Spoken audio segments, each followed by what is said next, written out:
WNST Towson, Baltimore, and WNST.net. We have talked about everything this week, from Yordano Ventura right crosses to the jaw from Manny Machado and the Orioles heading off to the land of Canada this weekend where the puck rules. And many of you know that when the Capitals exited, I kind of got a little salty about things hockey a few weeks ago. I have tuned in. I have been very, very saddened by what I've seen with this Pittsburgh Surge. Greg Wyshynski covers all things hockey. He is the puck daddy on Yahoo Sports, and you can follow his journey as well as his many, many beer choices out on Twitter at Wyshynski. That's Wyshynski. Greg, I'm sure you've had to spell that out for many a professor and teacher at the University of Maryland, correct? And telemarketers and everybody else. Yes, it's. Did you ever get mail that came to the house under the right spelling? And have you ever thought about not using your real name for email? Because my name's Nestor, so everybody sent it to Nester, and I never get my email. Well, it's just I've come to grips with it, and it's one of those things.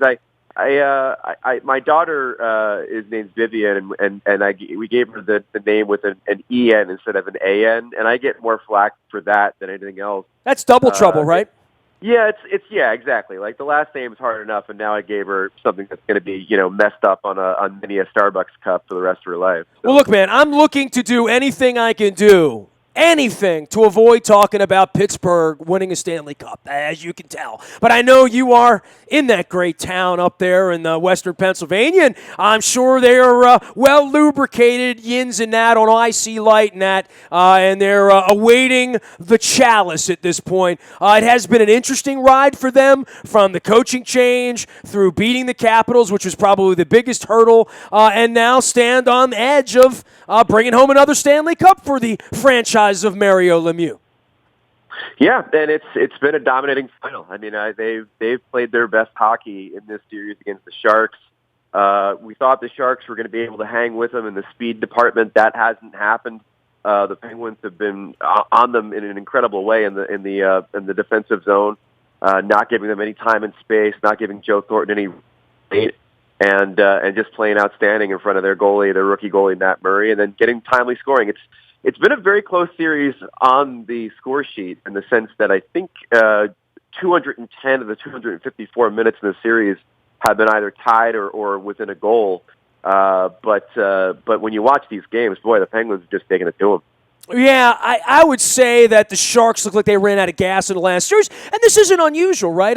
I mean, you go through these long series, one of the things about the Penguins, they had some bumps and bruises. They certainly had some problems with the Capitals, but rebounded nicely. And, to use the basketball vernacular, Steph Curry looked a little vulnerable a couple of weeks ago, as did the team. The Penguins looked vulnerable all year long. I don't know that anybody was lining up to want to play them in April or May, but no one really feared them, and they certainly did not look like, from the Capitals' perspective, other than the speed, which they had no answer for. I don't think anybody was thinking the Penguins had this in them at any point during the regular season. Yeah, it's one of these teams that I think hit their stride at the right time. I mean, when they fired Mike Johnston back in December, brought in Mike Sullivan, that was the first change that needed to be made, and then they had to bring in some extra personnel. Carl Hagelin was a huge acquisition from the Anaheim Ducks, and then, Sullivan brings up a couple of his kids from the American Hockey League where he was coaching, Brian Rust and Connor Sheary, and all of a sudden they're contributing big minutes in the playoffs and offering a lot in the speed department too. So the team kind of gelled at the right time, and this style of hockey that they play, it's not necessarily going to be successful for every team, but they're able to just have the speed game, stretch the ice, and allow guys like Phil Kessel and Sidney Crosby to finish offensive chances, and it's been fun to watch this playoff, how they've been able to do this. And with Crosby, there was a feeling there was this diminishment in him, and certainly from our perspective here locally, the emergence of Ovechkin and all the pieces around him and Trotz, that we thought, Crosby's not the player he was earlier in his career. About to get his name etched one more time on there, right? Yeah, it's hilarious. I mean, you think back in the first half of these playoffs and the number of think pieces written about Crosby and what's wrong with Crosby and this, that, and the other thing. And now it's like, he's in the MVP conversation, in the second half of the playoff. But the thing about Crosby that's super impressive, and I think that we've all been able to witness in these playoffs is the intangible stuff. Not only his leadership and the cues the team takes from him, but the little things he does, like for example, setting up that game-winning goal by Sheary earlier in the series, where he's instructing everybody on the ice where to go. Basically calls his shot almost when it came to that play. So, Sid's been super impressive, and as with the rest of the team, I mean, it's been a re-examination of Crosby. It's been a re-examination of Chris Letang skating 28 minutes a night with Trevor Daley out of the lineup, and most of all, of course, it's been a re-examination of Phil Kessel, who was so maligned in Toronto for being lazy and fat and, a bad teammate. That's just part of being in Toronto and losing, though, right? You get blamed, especially when you're making the money, right? Yeah, for sure. And then he goes to Pittsburgh and rewrites the narrative. They all love him, and his personality and his approach to the game has certainly been a real reason why the Penguins have excelled. Many say it can't be done without the right goaltender, and for all the years that Brodeur and Ra and dominant goalies, that was probably the real knock on them going into the Cap series 2 series ago was, look at who's in goal for them. And there was actually a question mark about veteran versus young player. And it just feels like there's some groove that happens to these championship teams. And even goalies that nobody had heard of in January can win Stanley Cups in June. Yeah, exactly. And I think you could definitely say they're in a groove. And, it's throughout the entirety of the lineup, too. And the kid goalie, Matt Murray, I think there's some recency bias into like people kind of overlooking him a little bit in this final just because the team in front of him has been that good. But like you said, you think back to that Capitals series when they were giving up, north of 30 shots a game, in some cases 40 shots a game, and the job Murray did in that series and outplaying Braden Holtby who's going to end up winning the Vezina Trophy this year, was just outstanding. So you're right. It's guys sitting there stride at the right time. All right, we are chatting all things puck with Greg Wyshynski of the Puck Daddy blog at Yahoo. He's in Pittsburgh for... Man, I couldn't stand to see Bettman hand it over. You know what I mean? Like, I'm anti-Pittsburgh, dude. Look, you're a Terp. I mean, it'd be like seeing Duke win something, right? I mean, you don't ever like to see that. But I do tip my cap to what the Penguins have been able to do for a couple of decades now. The things that Michael Jordan has tried to do as an owner, certainly we should probably talk about Mario Lemieux.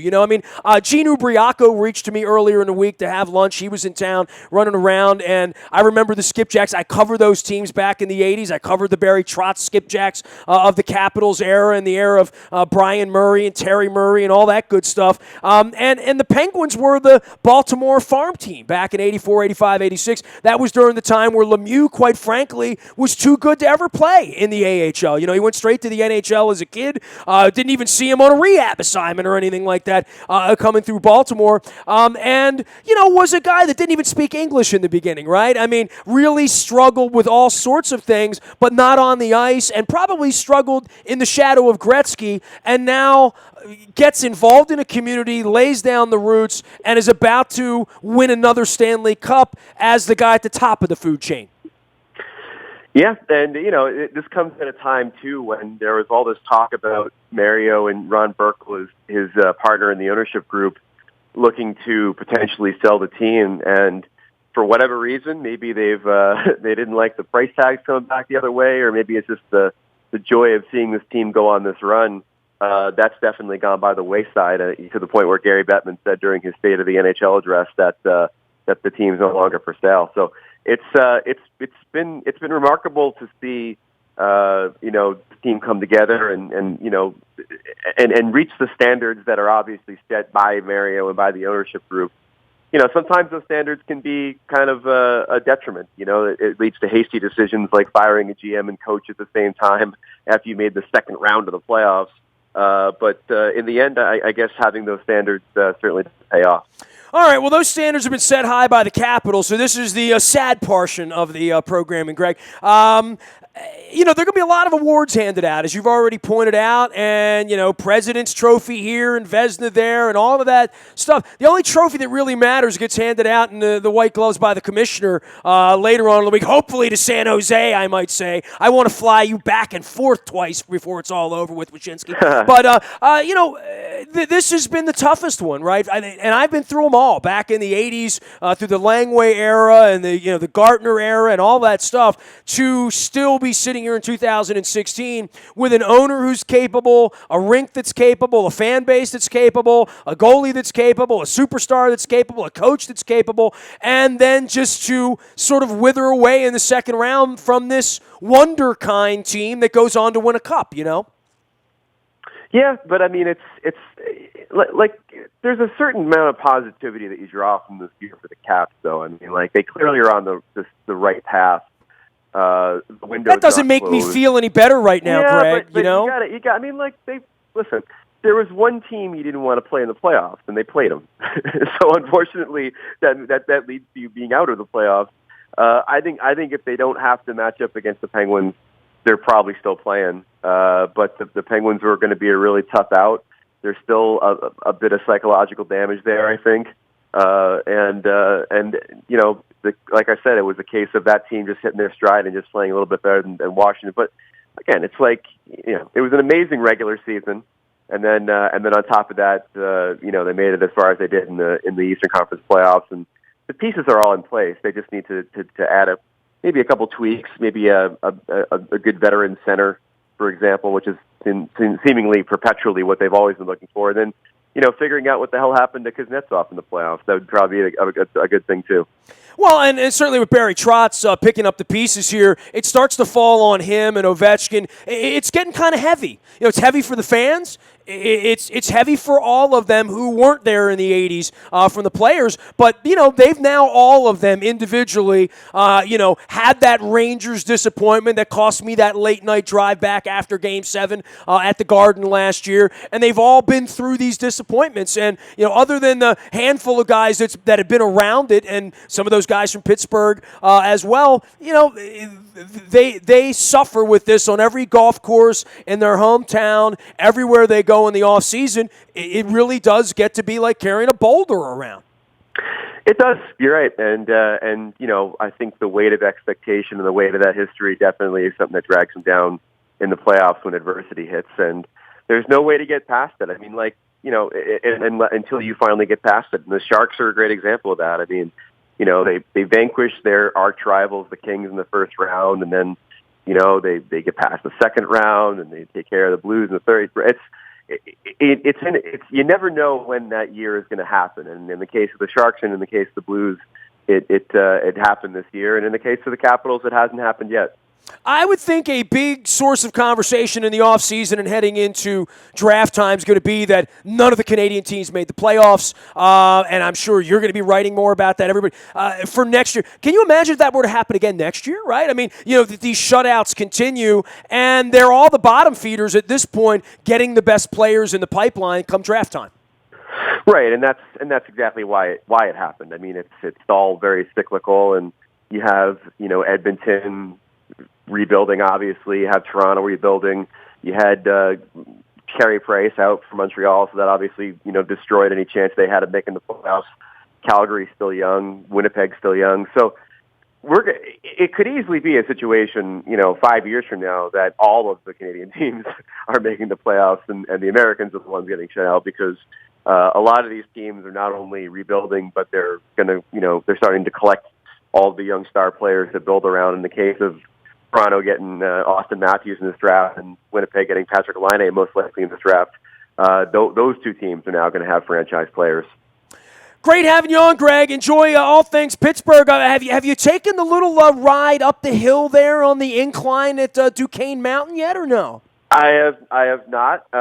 Most of my time has been spent downtown, and I was happy to explore some of the foodie scene here last night. I like that. Good work. You get some pierogies and some stuff like that that's indigenous to Did you get a Permane sandwich? I have had the pierogies, and I did have last one of the other playoff series that were here. I did have the ham kielbasa was it HB? It's a ham, bacon, and kielbasa. That's what it is. The HBK sandwich at Permani's that they created for the HBK line on the Penguins. And that thing is, it was a load. That thing didn't settle in my stomach for at least, I'd say, 6 hours. I always say, I travel to Cleveland, Pittsburgh, Cincinnati. I never come home without an upset stomach, when I go to those places. So it's just part of the gastronomic joys. At least you're there when the weather's good. Take a boat ride. Enjoy yourself there. Don't stick around for the parade. No one should be subjected to that, Enjoy the hockey, Greg. Great having you on, bud. Thanks, man. He is the Puck Daddy out on Yahoo. Greg Wyshynski.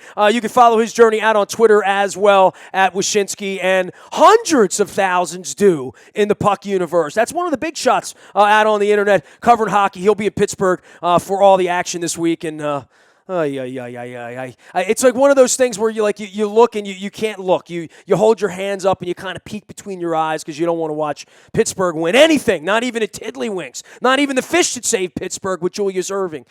You can find me out in the Bayou Toyota Audio Vault 24 hours a day from anywhere in the world on your mobile device by downloading the TuneIn Radio app. We come in crystal clear. The morning newspaper, 7 a.m. It hits your email inbox on your phone, on your tablet, anywhere you are. It's all brought to you by Planet Fitness and PlanetFitness.com. And last but never least, breaking news happens first on the WNST Tech Service. Machado this, suspension that. Who knows? Trades, all that good stuff. It's all brought to you by Coons Ford of Security Boulevard. And I will be at Black Eyed Susan in Glendon on Saturday from 11:30 to 2, signing copies of Purple Rain 1 and Purple Rain 2 for Father's Day. And you can always toss me a note, nasty@WNST.net. I'm a very available individual. LinkedIn, Twitter, Facebook, Instagram, Snapchat. We got it all going on. We are WNST.net AM 1570 and WNST Towson, Baltimore, and we never stop talking Baltimore sports.